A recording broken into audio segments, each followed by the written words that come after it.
Cerita seram di balik tragedi Bintaro. Kisah 19 Oktober 1987 yang merenggut ratusan jiwa pastinya tak bisa terlupakan dengan mudah begitu saja.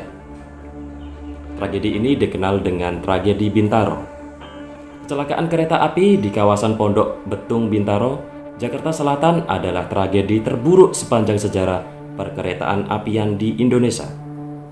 Kecelakaan yang terjadi antara dua kereta api dengan nomor kereta KA 255 Rangkas Bitung, Jakarta dan KA 220 Tanah Abang Merak, memakan korban ratusan orang tewas dan luka-luka. Suara benturan sangat kencang. Asap hitam mengepul dan banyak mayat-mayat bergelimpangan. Sebagian dalam keadaan tidak utuh, bau darah anyir memenuhi udara. Tubuh-tubuh yang lain terjepit di antara besi-besi. Sebagian masih hidup. 33 tahun setelah kejadian ini, banyak orang yakin banyak penampakan terjadi di daerah ini. Mahfud, warga yang tinggal bertahun-tahun di daerah ini, mengaku sering melihat organ tubuh tak bertuan yang senantiasa menampakkan diri, yang membuat suasana di area lintasan kereta tersebut menjadi kawasan angker.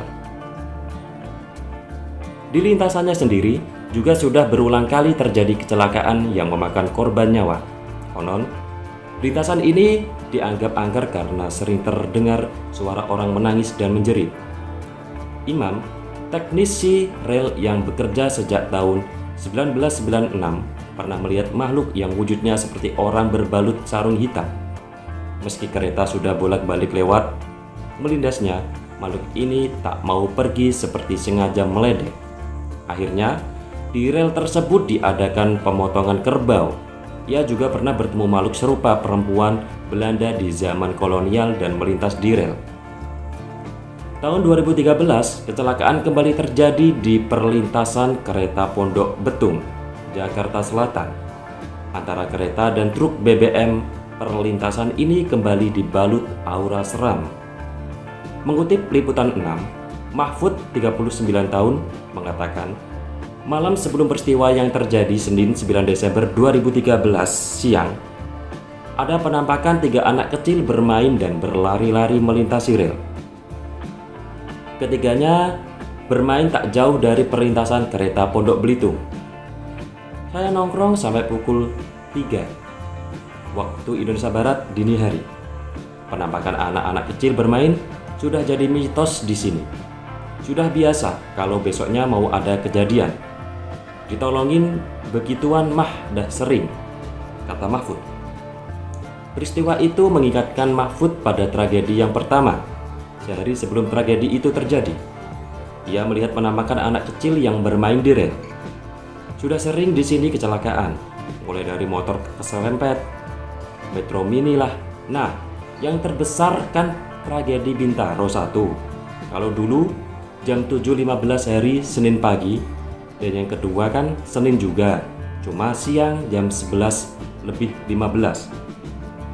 Ungkap Mahfud yang mengaku duduk di kelas 2 SMP saat tragedi Bintaro 1 terjadi. Dirinya juga berujar di usia 13 tahun ia sudah harus melihat jenazah dievakuasi ke rumahnya saat tragedi Bintaro 1. Tak kalah penting juga, saat tragedi Bintaro 2 terjadi, dirinya juga membantu evakuasi korban dari dalam gerbong dan melihat jatuhnya korban. Ada yang menarik yang diceritakan Rojak, 91 tahun, yang tidak lain adalah ayah Mahfud. Kata Mahfud, ayahnya mengatakan dalam sejarah kecelakaan besar kereta yang terjadi, peristiwa Pondok Betung adalah tragedi yang kali ketiga. Menurutnya, sebelum tragedi Bintaro 1 ada kecelakaan tragedi pada 1948 yang menewaskan para pejuang dari Banten. Namun saat itu berbeda. Para pejuang tersebut sedang menuju markas para penjajah Belanda. Persisnya pembantaian. Ya, ada pejuang dari Banten naik kereta semua menuju ke markas Belanda yang kini terjadi di stasiun Kemayoran Lama atau Tangsi. Ditembakin di sepanjang jalan perlintasan sini. Nggak ke ekspos saja, cerita Mahfud. Setelah itu, jenazah para pejuang tersebut dibiarkan terlantar dan tidak langsung dimakamkan.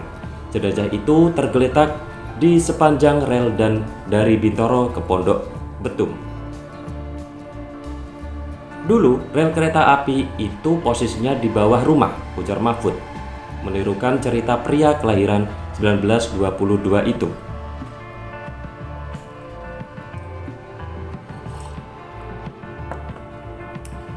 Beberapa kejadian mistis yang terjadi di kawasan ini dirangkum Mata Indonesia. 1. Anak kecil bermain. Beberapa saksi mengatakan mereka sering melihat penampakan anak-anak kecil bermain di sekitar rel.